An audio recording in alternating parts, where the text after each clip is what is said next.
Good evening, everyone. Day 1 Basics of Bookkeeping and Accountancy. Now, bookkeeping means recording all the monetary transactions date wise in a systematic way for a particular period. Generally, it is for 1 year. So, first we will learn what is transactions. Transactions मतलब लेन then, कुछ लेना और उसके बदले कुछ देना, या तो हम कुछ लेंगे तो उसके बदले हमें कुछ ना कुछ देना ही पड़ेगा. दिस ट्रांजेक्शंस जो भी लेन देन होते हैं that are of two types, monetary transactions and non monetary transactions.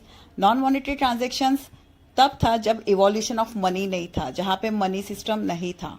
Like example barter system. तब अगर सपोज एक इंसान के यहाँ पे मिल्क प्रोडक्शन काफी अच्छा हो रहा है और एक कोई राइस का प्रोडक्शन कर रहा है और मुझे आज मिल्क की जरूरत है, तो I will give him rice and I will take milk from that person. Okay, यहाँ पे कोई मनी का कुछ इवोल्यूशन नहीं था, गुड्स के बदले गुड्स मिलता था, exchange of goods for goods. उसके बाद मनी का इवोल्यूशन हुआ, देन मॉनेटरी ट्रांजेक्शन्स होने लगे that are cash. Monetary transactions can be in cash और क्रेडिट. कैश मीन्स जो भी इनकम या एक्सपेंसेस, जो भी मेरे खर्चे हैं या मेरी जो इनकम है वो मुझे कैश में मिल चुकी है या मिल रही है. एंड क्रेडिट मीन्स कोई भी मेरे जो भी एक्सपेंसेस हो गए, अब मैं बिजनेस कर रही तो कोई ना कोई मेरे एक्सपेंसेस भी हो गए या कुछ ना कुछ मेरी इनकम भी होगी, वो रिसीव्ड और not but related to that 1 year will be recorded in that particular year. Example, अगर मुझे कहीं से मेरी इनकम होने वाली है फेब मंथ में, फेब में मेरा कोई इनकम होने वाला था और मुझे मिलना चाहिए था, but may be due to some reason वो फेब में मुझे अभी तक नहीं मिला है. हो सकता है अप्रैल में जून में मिलेगा, लेकिन वो इनकम मेरी फेब से रिलेटेड थी. Then I will record that credit transaction, credit उधार में जो भी मेरी इनकम थी, that I will record in that particular period because it was connected और related to that 1 year. Because वो फेब की इनकम थी जो इस ईयर के बीच में आ रहा है, then I will record it, चाहे मुझे उसका अभी तक पेमेंट आया या नहीं आया. Okay, so what is book keeping? Book keeping means recording. Recording मतलब हर चीज का बुक में रिकॉर्ड करना है, कहाँ से पैसा आने वाला है, कहाँ पे पैसा जाने वाला है. ऑल द मॉनेटरी ट्रांजेक्शन्स मतलब जहां पे भी कैश या क्रेडिट में ट्रांजेक्शन्स होने वाले हैं वो सारे ट्रांजेक्शन्स का रिकॉर्ड करना है डेट वाइज. मतलब 1 अप्रैल, 2 अप्रैल, 3 अप्रैल, 4 अप्रैल, धीरे धीरे अप्रैल के बाद मई, जून, जुलाई ऐसे जाएंगे. ऐसे नहीं कि अप्रैल का किया उसके बाद मई का किया फिर अक्टूबर का करने के बाद जून का किया, नहीं. It will be systematically date wise हम रिकॉर्ड करेंगे. And in a systematic way there are some rules and regulations how you should write all the recording. Recording कैसे होनी चाहिए उसका भी एक सिस्टमेटिक तरीका है, वे है that we are going to learn in this year for a particular period 1 year. So 1 year से रिलेटेड वॉट एवर कैश या क्रेडिट में जो भी लेन देन होने वाला है बिजनेस में, पूरे साल का हम जो भी रिकॉर्ड करेंगे ट्रांजेक्शन्स, पूरे साल का बिजनेस रिलेटेड जो भी ट्रांजेक्शन्स रिकॉर्ड करने वाले हैं, that is known as book keeping. I hope you understand. Thank you. Good afternoon everyone. Day 2 of book keeping and accountancy. Today हम एक कॉन्सेप्ट और 3 टर्मिनोलॉजी पढ़ेंगे. Now what is a terminology? Terminology are nothing but some special words which are use in that profession. Example, अगर मैं हूं मोना जैन, मैं किसी doctor के पास जाऊंगी तो वो मुझे अपना पेशेंट कहेगा. वैसे ही सेम मैं एज अ मोना जैन किसी शॉप में जाऊंगी तो वो मुझे अपने कस्टमर में समझेंगे. और वैसे ही अगर मैं किसी सीए के पास जाऊंगी तो वो मुझे क्या कहेगा? क्लाइंट. तो एक ही इंसान लेकिन स्पेशल स्पेशल प्रोफेशंस में अलग अलग वर्ड्स यूज किए जाते हैं. That is nothing but terminology. Now first word is capital. Most important thing, capital. Now what is capital? Amount invested bye owner. अगर कोई ओनर खुद का पैसा, खुद के जेब से पैसा जो भी इन्वेस्ट कर रहा है बिजनेस में, दैट इज कैपिटल. और कोई ओनर अपने पर्सनल पैसे जो भी है वो इन्वेस्ट कर रहा है बिजनेस में, then this amount is known as capital. Okay. Second is drawings. Now what is drawings? कभी कभी ओनर को कुछ जरूरत होगी या इमरजेंसी होगी तो कभी कभी वो बिजनेस से कुछ ना कुछ विड्रॉ कर सकता है, कैश और गुड्स या कोई असेट जो भी वो विड्रॉ कर रहा है, मतलब निकाल रहा है और उसको अपने पर्सनल यूज के लिए यूज कर रहा है, then it will be known as drawings. Example, अगर बिजनेस का कुछ कैश मैंने विड्रॉ किया और उससे मैंने पर्सनली अपने बच्चे की स्कूल की फीस भरी है तो उसका बिजनेस से कोई लेना देना नहीं है. कि वो बच्चा मेरा है, तो वो कैश जो मैंने विड्रॉ करके पर्सनल खर्चा किया है, then it will be known as drawings. वैसे ही अगर मेरा साड़ी का शॉप है और वहां से मैंने 4 to 5 साड़ीज उठाई है, विड्रॉ की है और मैंने अपनी वाइफ को गिफ्ट दी है, तो वो मेरा पर्सनल यूज है बिकॉज वो वाइफ मेरी है, तो even that will be known as drawings. The third word is liability. Now what is liability? Amount payable by the business to others. हमें बिजनेस को कुछ पैसे है जो किसी बाहर वाले को चुकाने हैं, that is known as liabilities. अब वो लाइबिलिटीज क्यों लिया होगा, बिजनेस को क्यों चुकाने हैं? बिजनेस ने वो उनसे लिया है बिकॉज उससे उनके बिजनेस को फायदा होगा, ठीक है। वो और अच्छी तरह से समझेंगे with the concept business entity. Okay, now what is business entity? Business means this business, entity means separate identity, मतलब ओनर अलग है, बिजनेस अलग है, दोनों को मर्ज नहीं करना है। इसकी अलग से आइडेंटिटी होगी, इसका अलग से सील होगा, इसका अलग से टैक्स पे किया जाएगा, ओनर का अपना अलग से टैक्स पे होगा, इसकी अपनी अलग पहचान है, ठीक है। तो now suppose this is the business. जब ये स्टार्ट किया तो एज एन ओनर मैंने अपने 10 लाख अपने जेब से 10 लाख रुपीज इन्वेस्ट किए हैं, तो that amount will be known as capital. But the 10 lakhs is not sufficient to run a business. So मैंने क्या किया, किसी बैंक से 20 lakhs का लोन लिया है, मैंने 20 lakhs का लोन लिया और वो भी इन्वेस्ट किया है बिजनेस में। तो this 10 lakhs plus 30 lakhs, total 30 lakhs is known as liability for the business, क्योंकि ये बिजनेस को 30 lakhs आगे जाके उनको रिटर्न देने हैं, रीपेमेंट करना है, ठीक है। But this 10 lakhs will be known as capital liability and this 20 lakhs will be known as other liabilities. This is capital liability, this are other liabilities. But business के लिए यहां से पैसा है या यहां से पैसा है, बिजनेस को आगे जाके दोनों पैसे रीपेमेंट करने हैं जब उनके पास पैसा आएगा, या फिर वाइंडिंग अप के टाइम पर बिजनेस को ये पैसे लौटाने हैं, क्योंकि बिजनेस अलग है, ओनर अलग है। ओके, आई होप थोड़ा सा डाउट थोड़ा सा क्लियर हुआ होगा। If you have any doubt you can ask me. Thank you, bye bye. Good afternoon everyone. Day 3 of bookkeeping and accountancy. Today we are going to learn 3 terminologies that are debtors, creditors and bad debts. Now, who are debtors? A person who has to pay to the business. And who are creditors? A person to whom business has to pay. Let's learn and understand with an example. Suppose ये business है. Okay. Now मेरा business किस चीज़ का है? Car manufacturing unit. Of course अगर मैं कोई business कर रही हूँ, मुझे उसके लिए कुछ रॉ मटेरियल्स लगेंगे, तो मैं किसी ना किसी से तो परचेज करूँगी। For an example, XYZ company से मैंने टायर परचेज किए, ABC कंपनी से मैंने स्टील, पेंट परचेज किए, तो उन्होंने मुझे रॉ मटेरियल प्रोवाइड किया, बट मैंने उनको क्या कहा, मैं अभी आपको पेमेंट नहीं कर पाऊँगा, जस्ट थोड़ा सा मेरा कार रेडी होके जब वो सेल होगा, मेरे पास पैसे आएंगे, तब मैं आपको पे कर पाऊँगा। तो उन्होंने मुझे रॉ मटेरियल तो प्रोवाइड कर दी, बट मुझे अभी तक उनको पैसा देना बाकी है, मुझे पेमेंट करना बाकी है, तो they are creditors. Now who are creditors? Creditors जिन्होंने हमें कुछ सामान दिया है बट मुझे उनको पेमेंट करना बाकी है, जिनको मुझे पे करना बाकी है, पैसा देना बाकी है, they are creditors for the business. Now who are debtors? Debtors a person who has to pay to the business.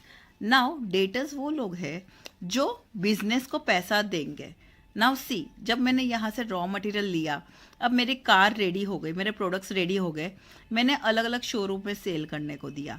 Example showroom 1, 2, 3, 4 सारे शोरूम्स को मैंने कार सेल करने के लिए दी, बट वो शोरूम्स वालों ने क्या बोला, हम आपको अभी पेमेंट नहीं कर पाएंगे, कार सेल होती है, जैसे हमारे पास पैसा आएगा हम आपको पेमेंट करेंगे।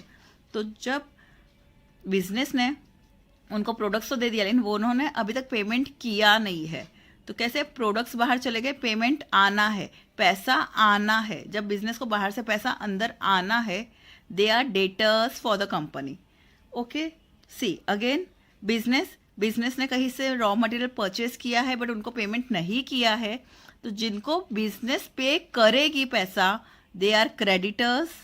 एंड बिजनेस जिन्होंने प्रोडक्ट्स बाहर दिए, वहां से पैसा आने वाला है, बिजनेस को पैसा आने वाला है, तो they are debtors for the business. Now what are bad debts? Bad debts ऐसे होते हैं, बिजनेस ने काफ़ी लोगों को प्रोडक्ट्स दिए होंगे सेल करने के लिए, बट कभी कभी कुछ लोग पेमेंट नहीं कर पाते, प्रोडक्ट्स तो दे दिए सेल करने के लिए but they are bad. Now see this debtor word, डेप्थ word comes from the word debtors. तो डेटर्स हु आर बैड मतलब जो बुरे हुए, जिन्होंने हमारा प्रोडक्ट लिया पर हमें पेमेंट नहीं किया, या तो वो भाग गए या उनकी नीयत अच्छी नहीं थी, whatever may be the reason. जिनके पास प्रोडक्ट्स गए बट उन्होंने हमें पे नहीं किया है पैसा, और ना ही करने वाले, पता चलता है कि वो पेमेंट नहीं करने वाले. जब हमें पता चल जाता है कि जिनको हमने प्रोडक्ट दिए हैं लेकिन वो पेमेंट नहीं करने वाले, वो भाग चुके हैं या कुछ तो रीजन है कि वो पे नहीं करने वाले, कभी भी नहीं करने वाले, तो वो हमारे लिए बैड डेब्ट्स हो गए, बुरे लोग हो गए, क्योंकि वो हमारे प्रोडक्ट्स खा के बैठ गए हैं. अब good debtors can be good as well as bad, but creditors can never be bad. Why? Because उन्होंने तो हम पे ट्रस्ट करके हमें एडवांस में ही रॉ मटेरियल दे दिया है, हमें उनको पैसा देना बाकी है, उनकी तरफ से तो सारी चीजें हमें पहले ही मिल चुकी है. So creditors can never be bad. Hope you understood. Thank you. किया है और आपने उसको पेटेंटेड किया है तो only your company can make fully automatic washing machine. कोई और कंपनी वो फिलहाल बना नहीं सकती है. अगर उनको वो चीज बनानी है तो उनको आपसे खरीदनी पड़ेगी वो rights for technology, that is patent. Now in last lecture we have learn कि बिजनेस के लिए पैसे लगते हैं. तो पैसे कहाँ से आएंगे? एक तो कैपिटल मतलब द ओनर जो खुद के पैसे इन्वेस्ट कर रहा है, प्लस कुछ और पैसे जो वो बाहर से अरेंज करेगा, दैट इज लाइबिलिटीज. खुद के पैसे प्लस बाहर से अरेंज करके पैसे लाएंगे वाया लोन और एनीथिंग. वो दोनों पैसे लाने के बाद बिजनेस वो पैसे अपने पास रखेगा नहीं, ऑफकोर्स उसका कुछ इन्वेस्टमेंट करेगा, कुछ ना कुछ चीजें खरीदेगा, बिजनेस स्टार्ट करेगा. तो अगर बिजनेस स्टार्ट करने के लिए उसने मशीनरीज खरीदी है या कोई प्रोडक्ट को पेटेंट किया है ताकि उनका फायदा सिर्फ उन्हीं को मिले वो प्रोडक्ट बनाने के लिए, या लैंड एंड बिल्डिंग खरीदी है, या मेरे बैंक में कुछ पैसे रख दिए कि मुझे इमरजेंसी में यूज कर सकूं, या मैंने जो प्रोडक्ट्स बनाए जो स्टॉक है जिनको मैं सेल करके मुझे पैसे मिलेंगे, दिस ऑल आर असेट. जिनको भी मैं सेल कर दूंगी मुझे पैसा मिलेगा. प्लांट एंड मशीनरी को भी फ्यूचर में बेचने पे पैसा आएगा, पेटेंट एंड कॉपीराइट को बेचने से भी पैसा आएगा, लैंड एंड बिल्डिंग को बेचने से भी पैसा आएगा, कैश तो ऑलरेडी पैसा है, बैंक में रखा हुआ पैसा भी ऑलरेडी पैसा है, और स्टॉक को बेचने से भी पैसा आएगा. तो this all are asset, this all are asset and this two are liabilities. Capital is also liability, capital liability, and liabilities means other liabilities. Now just have a look to a balance sheet. आपका balance sheet कैसे दिखेगा? Balance sheet is nothing, एक side asset लिखेंगे और एक side liabilities लिखेंगे. मतलब कहाँ से पैसा अरेंज किया और उस पैसे का इक्वली हमने क्या यूज किया. ठीक है, यहाँ से पैसा अरेंज हुआ है और ये चीजें हमने खरीदी है. ओके, नाउ सी, अगर मैंने एग्जाम्पल दिया मेरा असेट 5 लाख रुपीज है तो वो कैसे हुआ होगा? मैंने खुद के कुछ पैसे इन्वेस्ट किए होंगे 2 लाख, और कम पड़े होंगे तो मैंने 3 लाख कहीं और से अरेंज किए होंगे, दोनों को मिलके 5 लाख हो गए, एंड दैट 5 लाख का मैंने कुछ असेट खरीदा. Okay, now see how the formula arises. Capital. अब कैपिटल का फॉर्मूला क्या होगा? यहाँ पे कैपिटल कितना है? 2 लाख रुपीज. वो हमें कैसे पता चलेगा? Right side 5 lakh minus 3 lakh करेंगे तो 2 लाख पता चलेगा. अगर मैंने यहाँ पे आपको 2 लाख अमाउंट बताया ही नहीं तो मुझे कैपिटल कितना इन्वेस्ट हुआ है वो कैसे पता चलेगा?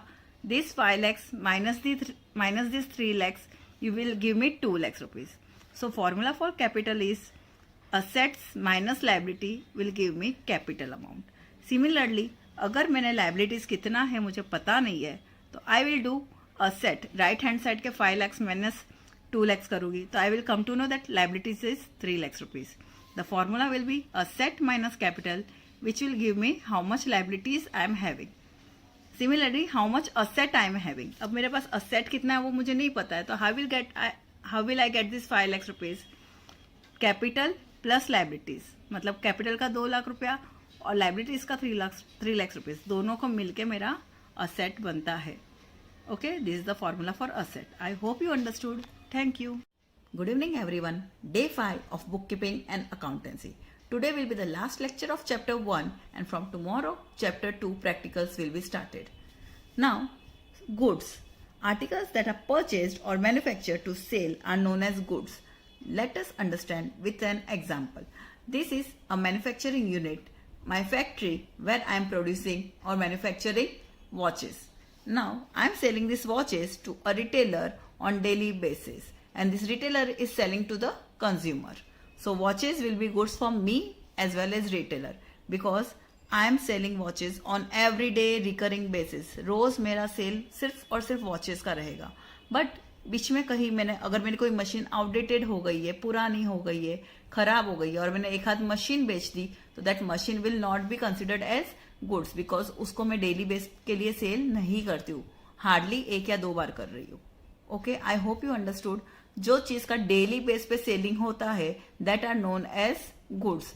जैसे एक केमिस्ट के लिए मेडिसिन गुड्स होगी, एक स्टेशनरी के लिए बुक, पेन, पेंसिल, वो सारे गुड्स हो गए. Now there are 2 types of discount, trade discount and cash discount. Allowance given to catalog on catalog price is known as trade discount, and amount deducted from the final amount of receipt is known as cash discount. Let us understand this with an easy example. Okay. Now suppose I am selling one watch for ₹1000. मेरी एक watch जो मैंने manufacture की है उसकी एक catalogue price है ₹1000. तो किसी एक शॉप ने कहा कि ठीक है, we want to purchase 100 watches and we are purchasing so much bulk quantity, give us थोड़ा सा discount. So we say okay, if you are purchasing इतना सारा साथ में 100 watches, I will give you 10% discount. So ₹1000 per watch into 100 watches means 1 lakh rupees होता है. But I have told him that मैं आपको 10% ट्रेड डिस्काउंट देने वाली हूँ, तो 1 लाख का 10% दैट इज 10,000. वो 10,000 मैंने उसको डिस्काउंट दिया है, वो अमाउंट वो पे नहीं करने वाला है. तो मैं जो भी बिल बनाऊंगी वो कितने का बनाऊंगी? 90,000 का, कि आप मुझे सिर्फ 90,000 देना, आपको मैंने 10% डिस्काउंट दिया है. और मैं मेरे बुक्स ऑफ अकाउंट्स में भी सिर्फ और सिर्फ 90,000 ही बताऊंगी. ये 10,000 किसी भी बुक्स ऑफ अकाउंट्स में बताने की जरूरत नहीं है, इसका जिक्र कहीं करना ही नहीं है. ओके, ट्रेड डिस्काउंट कभी भी बुक्स ऑफ अकाउंट्स में दिखाया नहीं जाता है. Only after catalogue and trade discount price है, वहीं से हमारा बुक्स ऑफ अकाउंट स्टार्ट होता है. Now at the time of payment, सामने वाले ने कहा अब इतना बड़ा पेमेंट अमाउंट है, मैं आपको स्पॉट पेमेंट करता हूँ या विद इन 2 days पेमेंट करता हूँ, please give me some more cash discount. तो हम कभी कभी कैश डिस्काउंट देते हैं एनकरेज करने के लिए, ताकि वो जल्द से जल्द पेमेंट करे और हमें लटकाए नहीं आगे जाके. तो अगर मैंने उनको 5% डिस्काउंट दिया है, तो 90,000 का 5% 4,500 which I have given the discount, and he will pay me 85,500. This are cash discount is given for the encouragement, ताकि हमें जल्द से जल्द पेमेंट मिले, हमें भी आगे काफी क्रेडिटर्स को चुकाना है या बिजनेस में उसको यूज करना है. तो ये दोनों, this discount will be considered and it will be used, shown in books of accounts, and even this amount is going to be seen in books of accounts. So 90,000, 4,500, 85,500 ये तीनों amount books of accounts में दिखेंगे. But ये जो starting में जो 10,000 का हमने ट्रेड डिस्काउंट दिया है, उसका कहीं हम बताने वाले नहीं है, जिक्र करने वाले नहीं है, शोन नहीं होने वाला है. Trade discount is never shown, cash discount is always shown in the books of account. I hope you understand. Thank you. I hope you understood. Thank you.